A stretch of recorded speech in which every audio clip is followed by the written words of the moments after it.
We interrupt this program to bring you an important Wayfair message. Wayfair's got style tips for every home. This is Nicole Byer, helping you make those rooms flyer. Today's style tip: when it comes to making a statement, treat bold patterns like neutrals. Go wild! Like an untamed animal print area rug under a rustic farmhouse table from Wayfair.com. Ooh, fierce! This has been your Wayfair style tip to keep those interiors superior. Wayfair, every style, every home.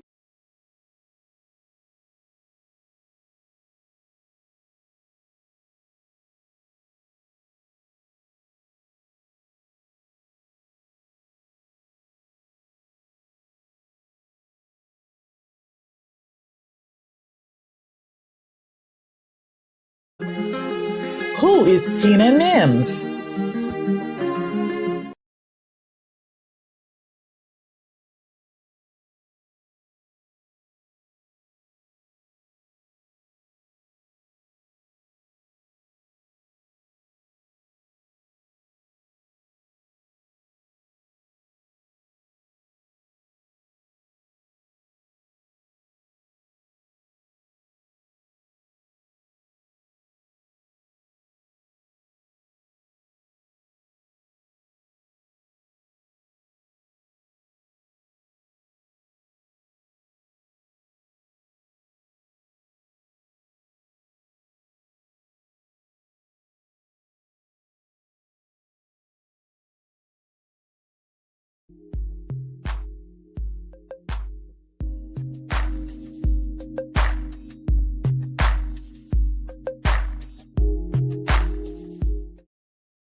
Who is Tina Nelms?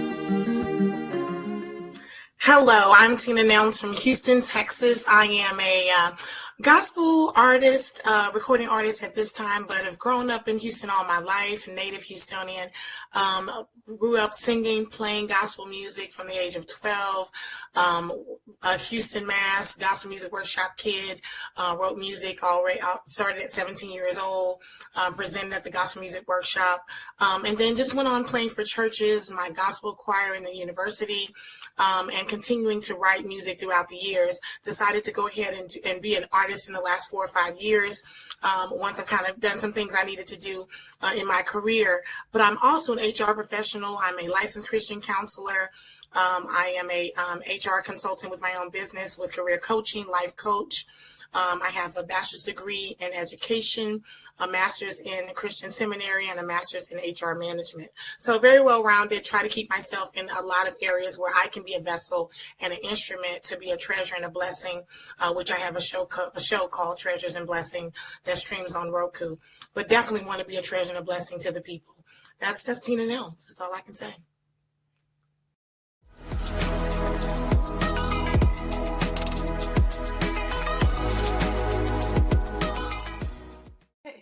Hey, hi y'all. I'm Carissa B., author of The Appointed Time and For Such a Time as This. You need to go out and get this book. This can help you on the journey, step by step. Go to Amazon and purchase one, and also go to Amazon Kindle and get one as well.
Get you down.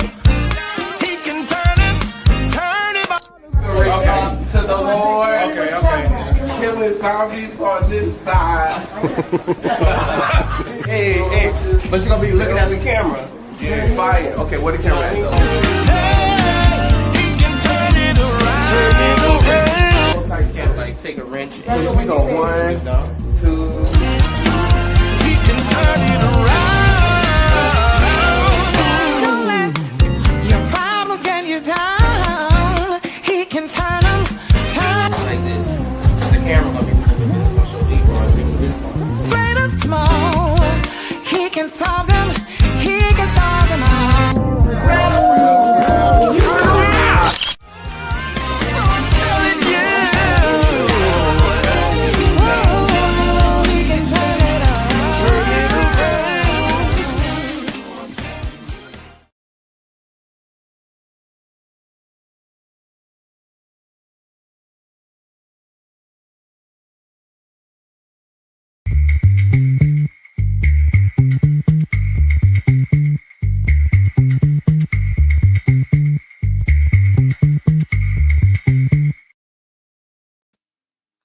Boom! Welcome, Kingdom Builders from across the world. You are tuning in to another episode of Life Talk TV show, learning to ignite your faith every day. Welcome, welcome, welcome, welcome, welcome, welcome, welcome. Hey, listen, I'm super excited about today's wonderful guest. We had the amazing pleasure to meet, maybe I think it was like 4 or 5 years ago, maybe give or take. And now we get the fellowship on today. We're going to learn so much about this woman of God. This is the only clue I'm going to give you before I pop her in here. Well, I'll give you another one. I got to give you another one. She's from Texas. I don't know why. Listen, I'm not hating. Well, maybe just a little bit. Maybe just a little, because a lot of other people are coming from Texas. And I'm like, wait, what about the Tennessee? What about Massachusetts? What about, no, I'm just playing. I'm not hating. I'm super excited to be in fellowship with people across the nation. This woman of God, as you heard, this woman of God has been in ministry for such a long time. We're going to find out more. I'm trying to do better this year. In 2025, I'm trying to do better and letting the guest talk instead of I talk, because you know I love to gab. But on that note, listen, before we even get started, we got to go before the throne of grace. Would not even do anything without inviting the King, the Messiah, into the place that you're in, where I'm at, in the mighty name of Jesus. Gracious Father, we thank you for this moment. We thank you for this time, and forever grateful to be a servant. Forever grateful to be a servant and to have access to you, Lord, and access to your people, God. Thank you for allowing us to do what we do, God, to spread the good news and encourage and cultivate, empower, my God. And Shabbat. Thank you, Jesus, Lord. Come into our homes, God. Come into our cars, wherever we're located at, Lord, in the mighty name of Jesus. Have your way in this moment, in this time, in Jesus' mighty name. Amen and amen. So I'm going to put my glasses on. Yes, I'm going to put them on so I can read, because you know I will mess up something in a minute. So I'm going to give you a little information about this woman of God before she comes in. And I got my phone this time, y'all. Listen, 2025, I'm doing better, y'all. I'm doing better, because I will make up a profile on a person in a minute. I will speak and declare. Yeah, that's what they do. Listen, this woman of God has been in ministry for over 20 plus years. She's from the Houston, Texas area. She's a songstress. I want her to tell it all, because she does a lot. Her mantle is full of gifts and talents. Very, very, very, I'm just going to say educated. And I don't know about you, but I'm a woman and I believe in education, lifetime learner. And I don't know about anybody else, but I tell you what, in today's society, I'm going to say this. In today's society, we as women, we need to empower ourselves and encourage ourselves to do all that we can do. And it's okay to have multitudes of gifts and talents and careers. This is the United States. Land of opportunity.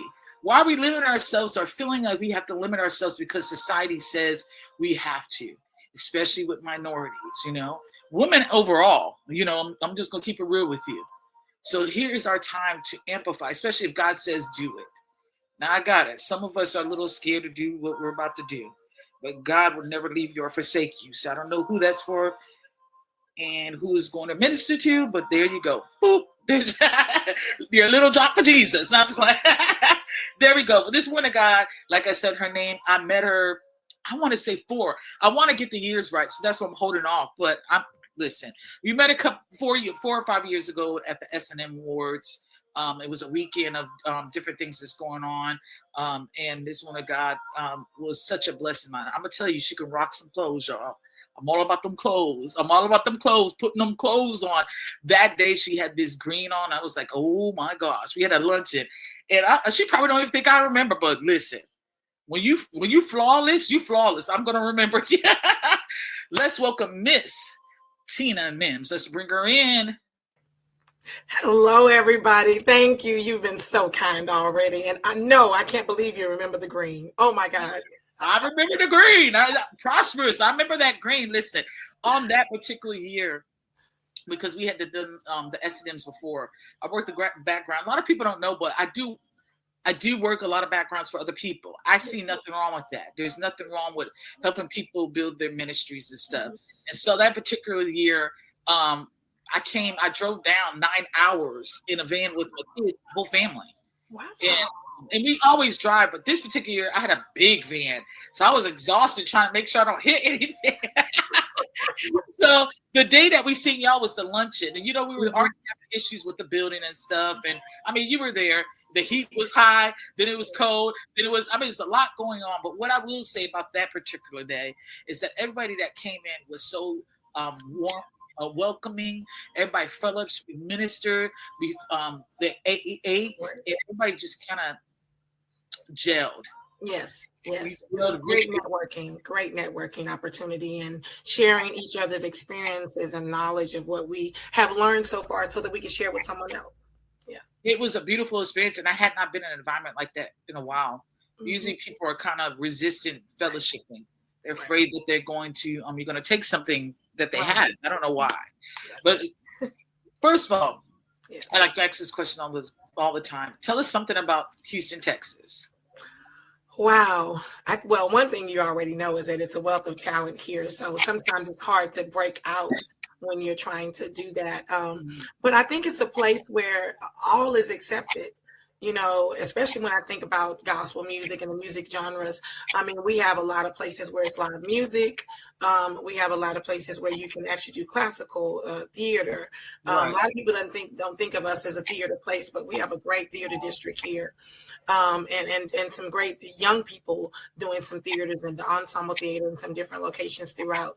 So it's just a great place if you're talented to come to and be able to branch out and explore your talent, to be visual and exposed, and then to be able to build and cultivate it further. Yeah. I'm going to be honest. When you said theater, I didn't think that. Until you said it, I was like, wait, there is a few people I know that do theater in there. Most of the time, they like to bring that up to the north part. Right. Or in the west part, but never. Yeah. And I'm not going to say we're as big as they are, but I think that it's a great growing ground because a lot of people that look for talent, they do come through our theater centers here, the Wortham Theater. I mean, there's different, and then even in our surrounding areas, the Woodlands area, which is about 20 minutes outside of our downtown area, that has its own theater district now and pavilions. So it's growing, but I think it's a great place for young people. I know quite a few that are getting their feet wet and getting some great exposure. Yeah. Wow. I want to dive right into this fellowship, and I want to start with the educational part of who you are. What you've gained. God has allowed you to gain it. And I will say this, and I said it earlier, it's okay to be educated. It's okay to embrace the different cultures and all the opportunity God allows us to have. So for me and for our listeners, how did you get started? Is it something that is something in your family that is like everybody's doing this, or is something that just kind of pushes you to say, hey, I'm going to college, I'm doing this, I'm doing that? No, I have to say, in all honesty, it wasn't something that my parents pursued it, but wasn't able to finish it and during their experience. But they wanted to make sure that we were able to do it and conquer it. Right. And so I have an older sister, which some of you know is the CEO of Nelms Music Planet, Nina Nelms. And so she's about a few years old. I won't name it, but a few years older than me. And so she was my example, and she went off to college and kind of showed me that, hey, you can do it. I can do it. You can do it. And we were very competitive. It was a good competition. It was like, whatever you do, I can do better or as good. And as we got older, adults, then it was, how do we bring all that talent together? And so I think that was a very motivating factor, was for me to be able to visually see my sister do something. And it was like, hey, she's paving the way. I should be able to follow that same roadmap. Yeah, I believe you on that. I think for me, because there's 6 of us here where I'm at, but a total of 8 kids. And one thing that my parents were advocates about for our family, of course, it was music. Like, we grew up, my family, we were a family of music. We sung and traveled. But the next thing was your education. That was firm. And my dad, unfortunately, he has a lot of girls. so once only girls. We don't have any brothers, so I get it. Yeah, wow. And so he has 2 boys, but the boys came later. Like, one of them, of course, is the same age as me, but my twin brother, we're 13 years apart. So came really later. And so education, because we're military, my dad was in the military. That was like something that was an opportunity, especially when you're in the military community. You get, it's presented to you, and it's up to you to embrace it. And back in my day, I graduated in 95. Back in my day, everybody was worried about getting a perm and have the latest salt and pepper pants, so right. And so I was a few years before you, but almost in the same vein. Come on, Sheila E. and all that. Yeah, come on. Yeah. So we were, our culture wasn't really speaking education, empowerment, but like for the culture and not for education. Now, don't get me wrong. Later, that's when Bill Cosby came out and stuff like that. We got it. Right. But going to school and stuff was something that I eventually, like, okay, I'm just going to do it. Why not? Why not do it? It took me a while to find myself, because there was so much to offer, but eventually I was able to navigate through it. And I always tell myself I'm a lifetime learner. So I love being in college. I just love learning. I don't care how, it can be the culture, it can be biblical or however. I'm always in the place where I want to learn and everything. And so that's a beautiful thing. I salute you for doing that, because not many people do that. Live in the industry, quote unquote. I'm being a very quote unquote. Serve God in industry. Everything is like a melting pot, but separate. Right. And still pursue something that can empower them, and that's education. Yeah, we came up, and I'll just be forthcoming. My mother was a very, very strong, especially with us only being girls. Her thing was that she wanted to present us in a way that we could prepare and take care of ourselves. Right. And in order to best do that, she knew education was the way. So she was such an advocate of making sure that, hey, go out there. There's nothing that you can't do, nothing that you can't be. Don't let anybody tell you can't. Get in the room. Don't always walk in the room as though you're already arrived. You got to get in the corner and work your way out and learn. And so that's that mentality that we had was, be strong. You can be strong, but you can still learn to be submissive and know your role from the Christian way and living. But be strong in the corporate field so that you are representing yourself well and also your culture well, because you as a Black female was representing a culture of women to open the door for the next generation. And so that was kind of the mindset we took on. And so I'm a life learner as well. I didn't get it back to back to back. Right. I got my bachelor's degree and came out and worked for almost 8 or 9 years, then got my master's degree in HR management.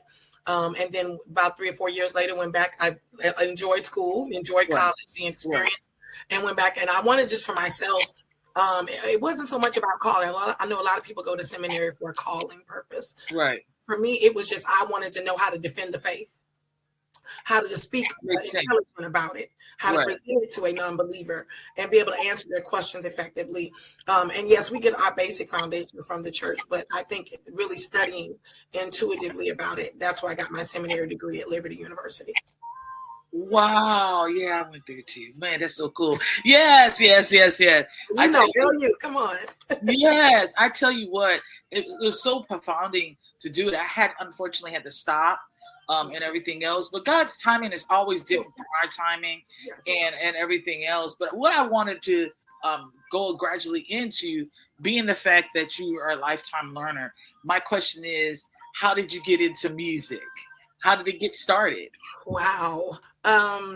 So my parents, even though they weren't big or able to accomplish their educational goals as much as they pursued, they were big in church and ministry. Yeah. And my dad was, long as I can remember, a choir director at our home church. And he helped to cultivate music. I mean, our recreational nights on Friday and Saturday nights after school was my dad coming home pulling out gospel albums, Charles Fold and James Bignan and James Bingham. So I mean, it's just, we learned it that way. And then they also sung in a community choir locally with Eugene Williams in an interdenominational choir back in the day in the 70s and 80s.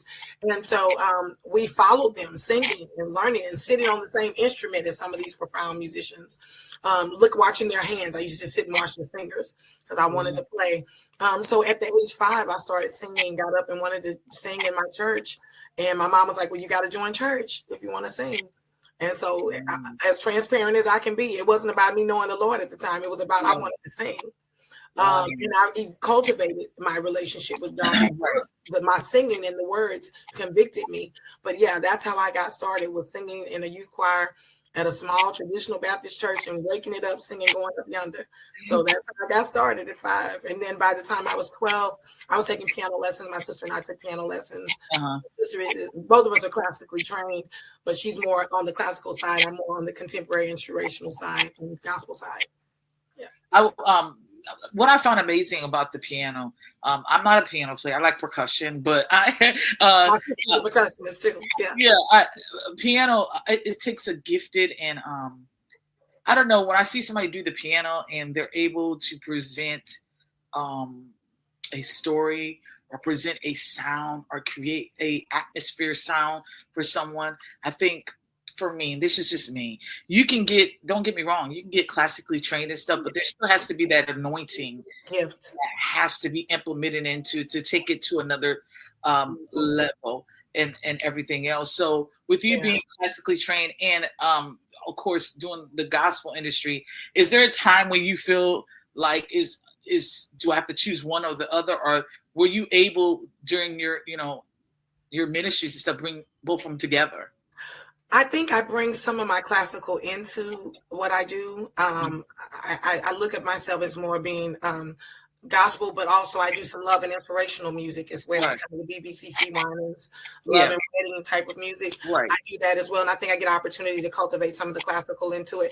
But as far as making a choice, I have to say, that's critical. I mean, I think you always have one that you lean further in one direction than the other.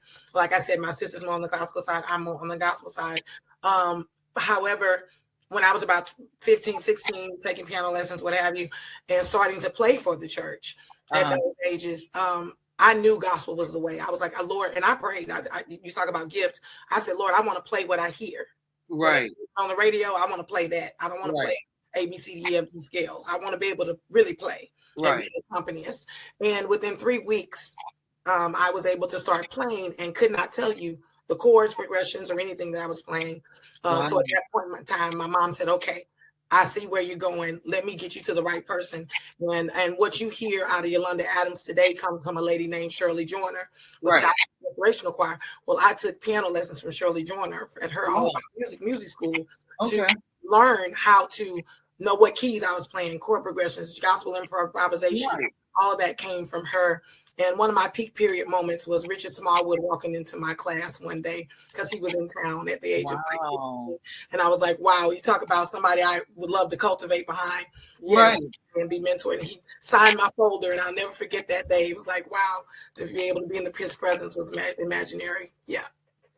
Wow. A lot of people in the industry, especially with the music, like the production side and instruments and stuff, for him to be in an atmosphere, I don't even know how to explain it. Well, and to me, he's a musical extraordinaire. I put him and Kurt Carr in the same records. And when you talk about mixing the two, to me, they are two that are able to do that very, very well. They're able to bring the gospel and the traditional but also bring some orchestra and some symphonic sounds together to give God the best different sound than what we hear on a regular basis.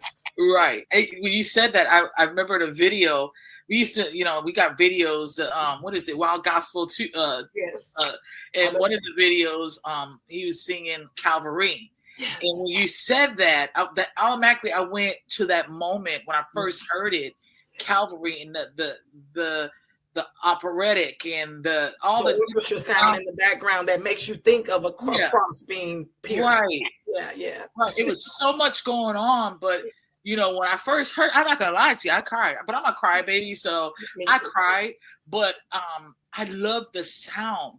Yes. I don't know how to explain it, but not everybody can present that sound very gracefully. I'll leave it that way. I'll say that word. That's a great way to put it.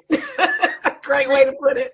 Yeah, I was gonna say something. Yeah, gracefully. I'll just stay there. That's very comfortable right there. No. Worship leader. How is that something that as you started to play more, that you just started to sing, or was it something that you gradually said, okay, I know how to play, I need to be able to sing? Did you get off the keys or the piano, or that's something you stayed on the keys and sung worship? As people have probably been hearing me lately say, that's probably my biggest struggle because I stayed on the piano for so long singing.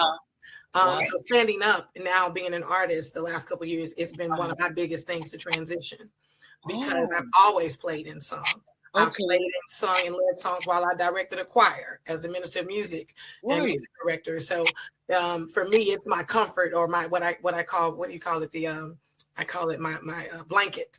Right. My blanket of comfort zone. But no, it started from day one, from the first time I was teaching choirs. And because if you can play and teach, you can play and sing.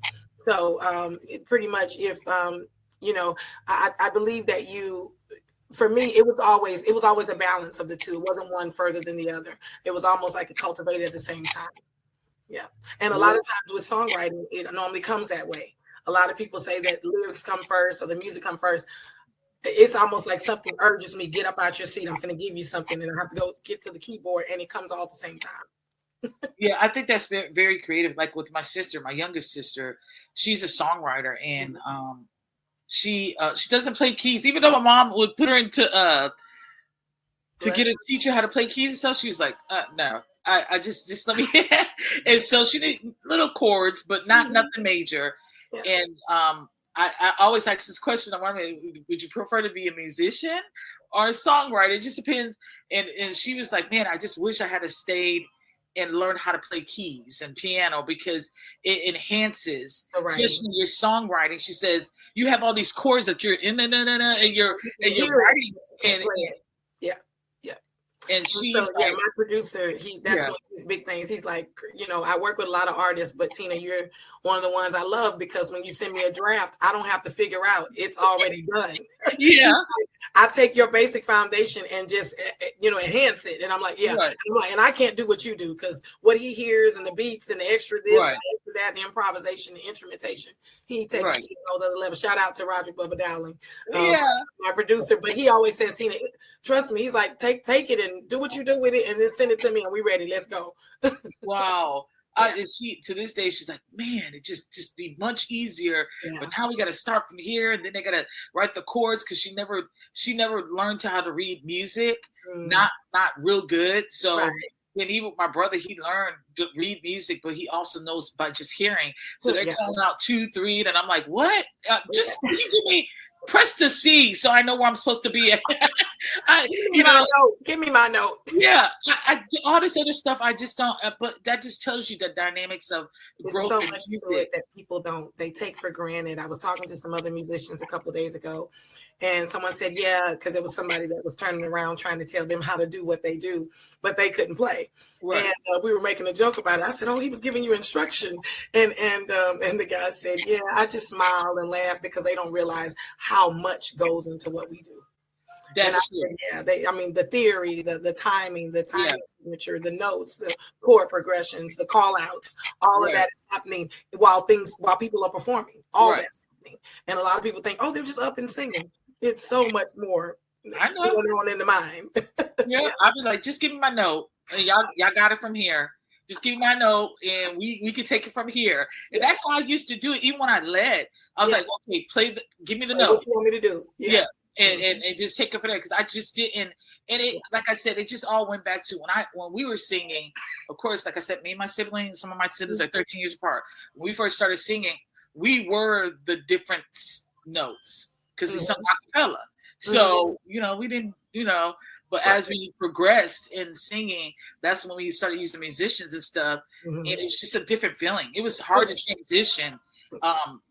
Very hard to transition and everything else. So what we did, because I didn't know how to professionally, I don't know how to read notes or anything. So my dad would just play, like you say, put that record on and said, find your note, or what you hear. And that's what we sung. We didn't have the, But that's a gift within itself, though, Chris, because we as African-American people, we have that something. I always say it's something that I know her, to be able to turn something on and say, okay, find your note. For the most, I would say probably 75% of our community are able to listen to something and hear our parts, which right now the churches are doing. They're sending you a playlist and saying, come to rehearsals. They're not teaching a lot of parts from scratch. You're learning your parts, because 75% of our community are able to do that. There are a lot of other nationalities cannot do that. Even classically trained, they're having to literally either see it on a page or hear it. But a lot of times we're listening to an album with all voices and picking out our parts. So it's a blessing still. I don't discredit it in any way. Yeah. No, it's just amazing. Like I said, when I finally meet somebody that has went through the process and is like, okay, hey, I know what you're saying, but we also have this going on and this going on and everything else. Like you said, a lot of people don't pay attention to stuff like that. They really don't. They just don't. But I mean, it's okay. As we're progressing in the gospel industry, I would say, and a lot of the artists are coming out multi-talented, meaning they can play and they can do more than one thing. Is bringing awareness of how important it is to learn I won't even say the industry, your gift or your talent. Diversify your skills. Yes. Yeah. And so I think especially with the colleges and stuff they have out, they have more colleges that and everything is so online now. When I was going, I have a minor in music education, and when I was going, you had to go and spend time in the piano lab and in the choir lab, and I sung German in college as well. So you had to experience that in person. Now it's so where you can take classes online and virtually, and production school classes. They didn't have those when I was in college in my years. So I'm telling my age, but that's okay. I'm grateful for God. Hey, I'll be a wonderful new number on Saturday, and I'm grateful. Wow. Well, first of all, happy birthday. Thank you. I'm excited for you. There ain't nothing wrong with that. I always say we are beautifully seasoned. There you go. Growing gracefully. That's it. And so I want to get into your music now. Okay. I want to get into the sound that you're releasing. You have released, and what are you about to release now? So tell us, I don't want to say the history. Tell us, we'll just do last year. From last year, no, let's do 2 years ago. I'll do 2. Okay. Maybe I'll do 5. Listeners, I'm going to do 5. 5 years ago. 5 years ago. We'll do the 5-year thing. Okay. 5 years ago to now, your sound. What was your sound like when you first started, or 5 years ago until now? I always say being a worship leader in church, musician in church, and then being an artist is 2 different things. Thank you. And everybody that think you're a worship leader and a singer at church, don't automatically assume, because I see them doing it, I can do it. Right. It's a different ball game. Right. Different stage, different platform, different all that. So for me, I was coming out of doing that for 20-something, 30 years. Right.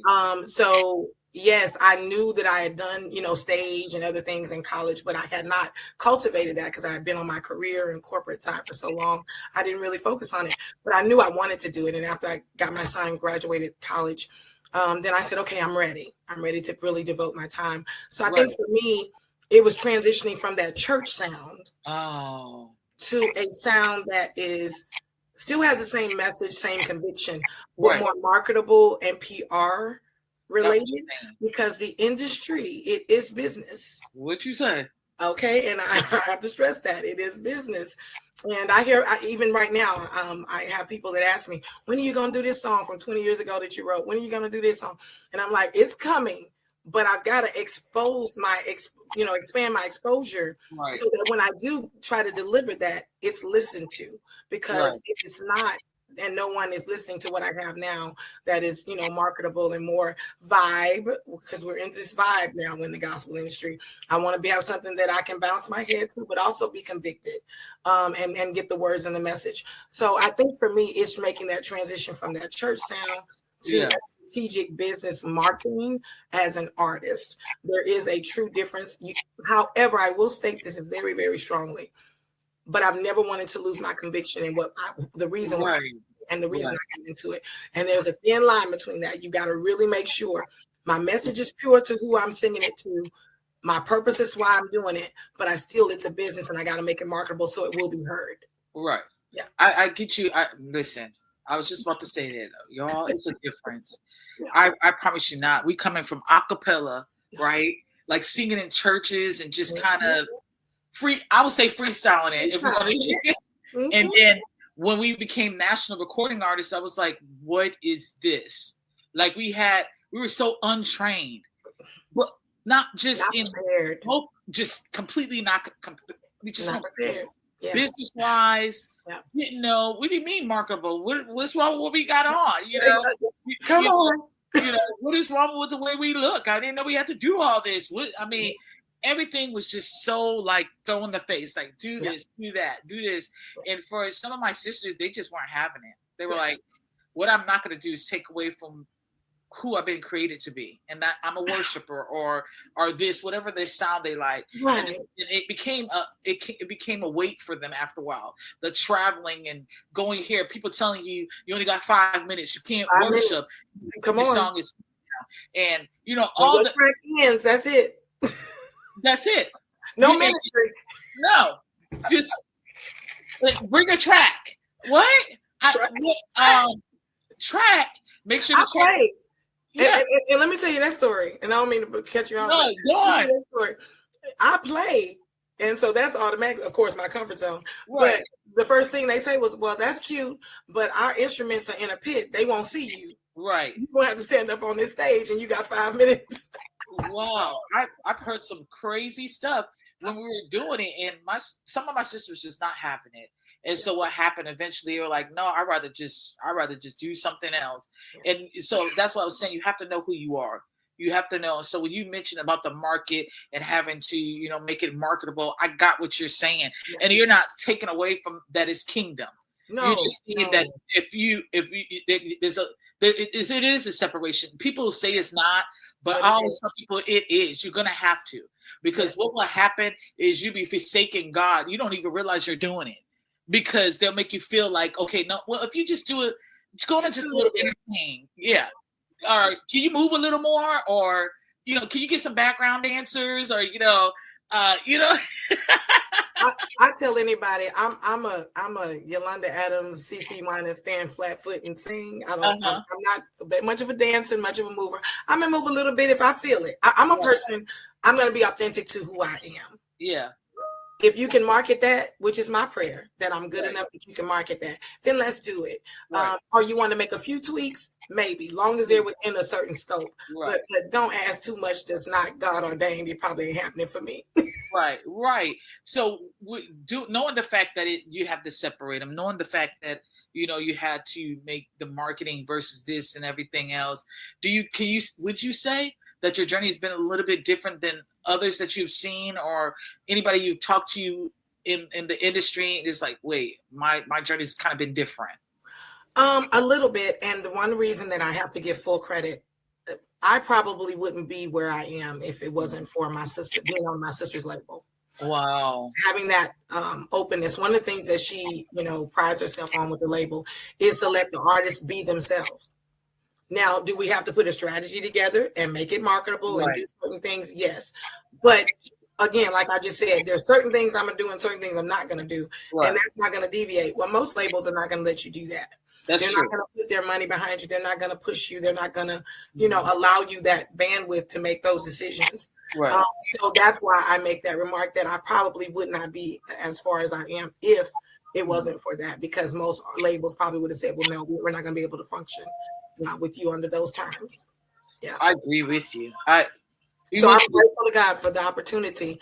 Right. But all that had to happen in timing. I mean, we always say we're probably 25 years later than what we plan to be, but we did our careers, and now our careers are in a place where they can support us doing what we're doing. Good. Let's be free and make good decisions. Right. Good quality decisions instead of trying to compromise our belief system on it. And that's a beautiful journey. Because I tell you what, there's some people I've talked to on this show, and the journey they have spoken about is like, questionable. And so I like it when people come on here and just be real and say, hey, I didn't have to go through that. God strategically said, okay, you good to go. Let's go this way. Yes. And so you are one of those. And it's unfortunate because a lot of women, I'm learning with a lot of artists that are women, they just been doing so much. Yeah.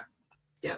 Trust me. And I was approached many times prior to my sister making the decision to start the label. Wow. And I don't know. And I'm grateful to God that I made the decision to wait. Right. Until she was ready.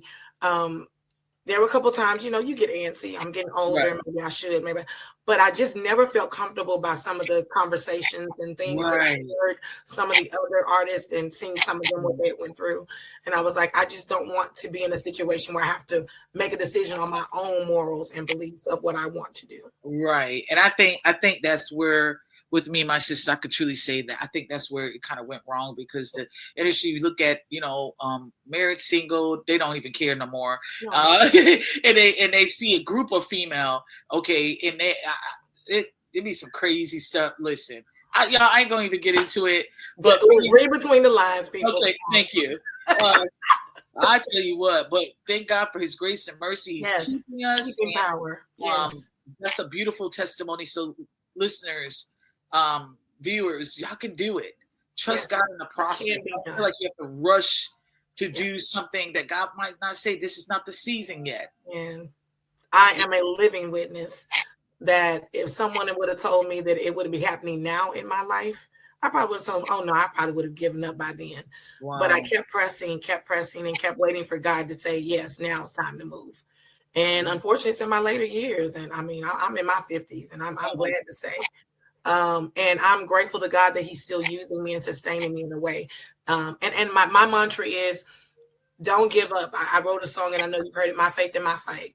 Right. And My Faith in My Fight is about you knowing that God put something in you that the audience and the world needs to hear.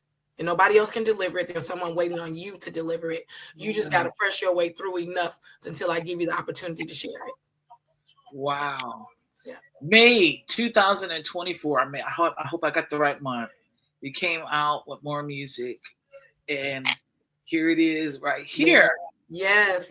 Excited about it. Yes. These colors, y'all.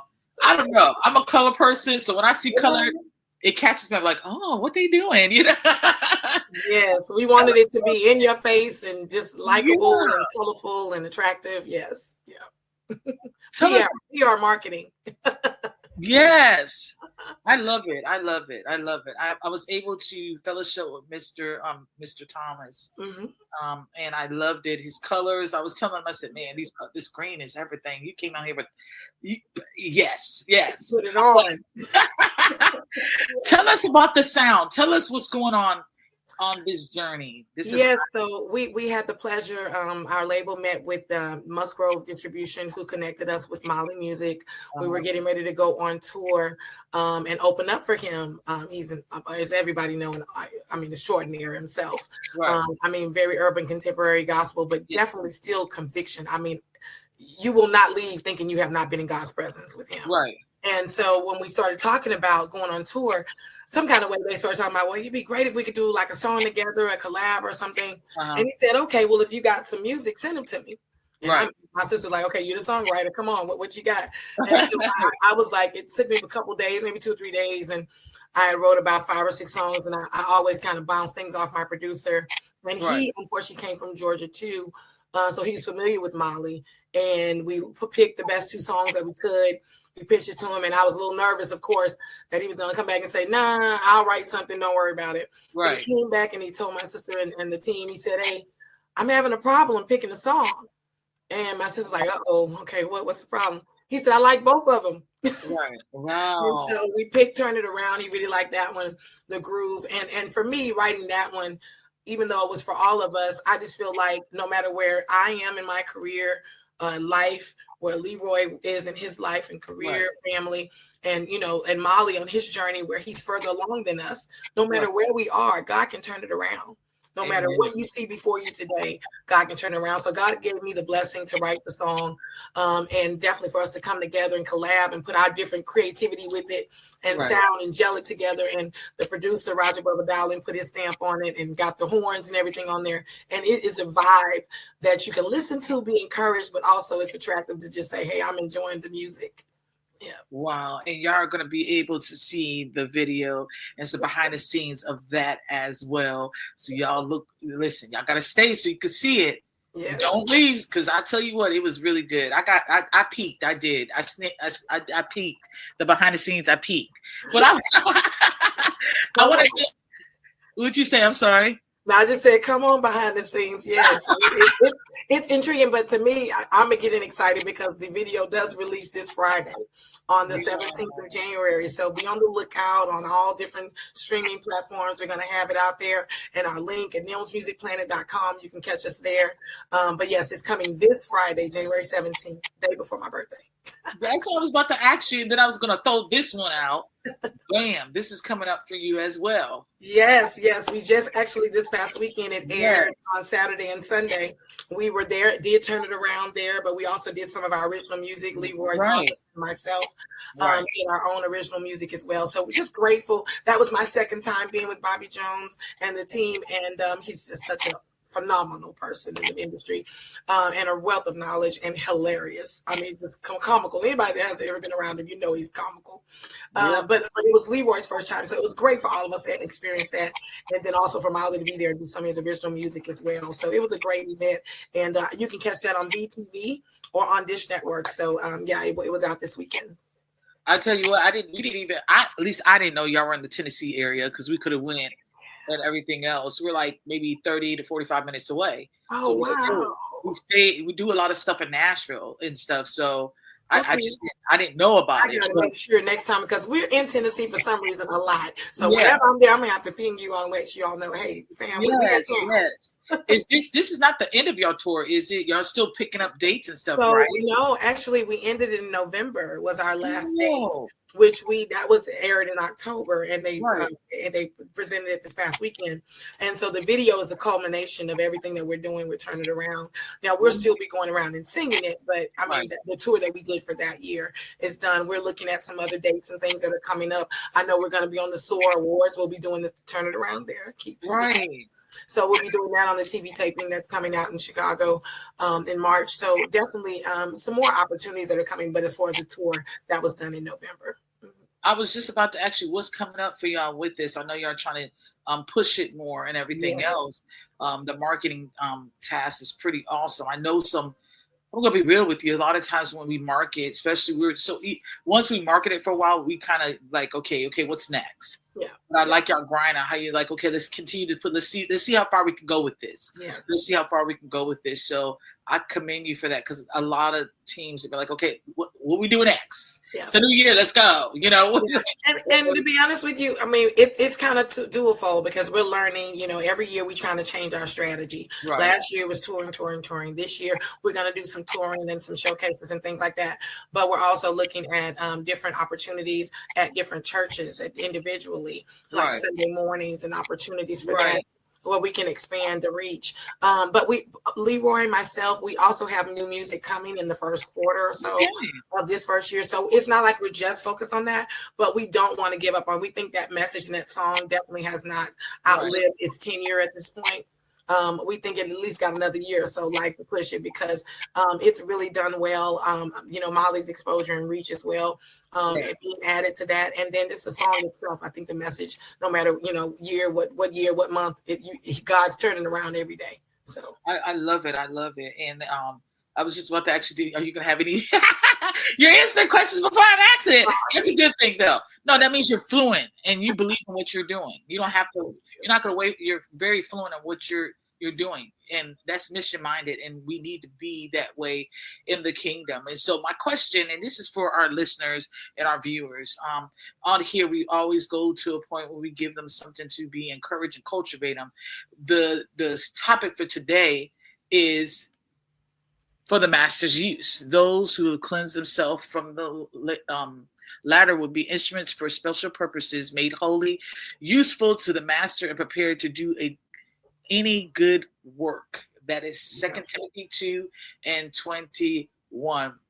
Yes. Can you say something to encourage our viewers, our listeners about the master's use? Yes, I think that it goes from the origination of why you were created. We were all created in his image, in his likeness, wonderfully made. So no matter what you think of yourself, you are wonderfully made because he created you and thought enough to spend time in his effort to create you as to who you are. So it's your goal to tap into yourself.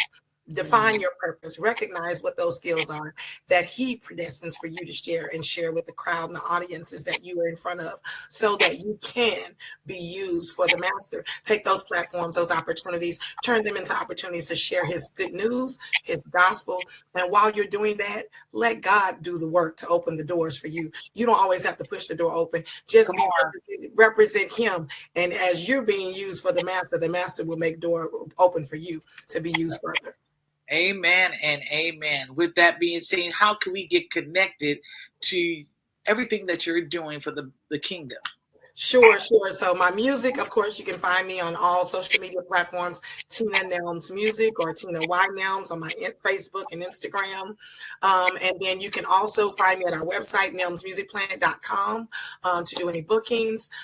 Like I said, you can find us on TikTok, Tina Nelms as well. But also I have a podcast show called Treasures and Blessings. It's streaming on every platform, Roku, Amazon Prime, and then also Tubi with Tuesday nights at 8 p.m. Central, called Treasures and Blessings. It's a faith channel where I come on and do similar talking like we were just talking about the master's use. Wonderful topic to inspire, encourage, influence you to be the best you that you can be, because when you're a treasure, you can be a blessing to someone else. Wow, I didn't even know that one. I love that. But I love that. Boop. No, I'm just like I love I'm trying to be good out here today. Today I'm just in one of those giddy moods, so I'll be doing some random stuff, but like I said, it's all in fun. I want to thank you so much for being a part of the Live Talk TV show, and forever grateful. Like I said, about 4 or 5 years ago, probably less than that, we met and we had the chance to fellowship. You blossom beautiful. I was like, every time I was like, oh, I like that outfit. Yes. I just love fashion. I mean, the purple hair. I just love fashion. Yeah. I just love it. You're doing so well. And like I said, you keep doing the way God has told you to do it. And the industry make you feel like you have to do it the way they tell you to do it. Stand firm. You are a powerful woman of God. Stand firm. You use that as an instrument to say, now listen, we don't do it this way. Right. And stand firm on that. And this is the amazing thing. And the only reason why I'm saying this, because listeners and viewers, a lot of us have to start doing that. Yes. We have to start doing that. And she's doing it. She's a great example. The company's a great example. Yes. They're doing it. It can be done and you still can have fun. You can still be in the entertainment industry and not compromise what you stand for. Right. So with that being said, I want to thank you so much for being a part. Do you have anything else you'd like to say before we leave? The only thing I'd like to say is thank you so much for having me. Always a pleasure to be with you and your family. And I've interacted with both of your daughter and your son. And it's been a pleasure anytime. But also, if you did not check out Joy, my Christmas single that came out, it did very, very well. One Way Entertainment was promoting it as well. Shout out to Big Ben. Thank you for all of what he's done. We charted all the way to number 7 in like 3 weeks on the Christmas holiday chart on Mediabase. So please go check it out. It's very encouraging, and you can have joy in your life too. Yes, I really loved it. I loved it. It was on our stations too. I was like, okay, I love the sound. I really did, because sometimes we can pull away from why in Christmas music, but it was, you nailed it. You killed it. It was beautiful. Beautiful sound. Thank you. Thank you so much. All right, listeners, listen. We did it again. We fellowship one more time. That's right. We fellowship one more time. Thank Miss Tina Nelms for coming. And until next time, I want you to come back for some more fellowship, some more encouragement, some more cultivation and empowerment with Life Talk TV show. Learning to ignite your faith every day. God bless.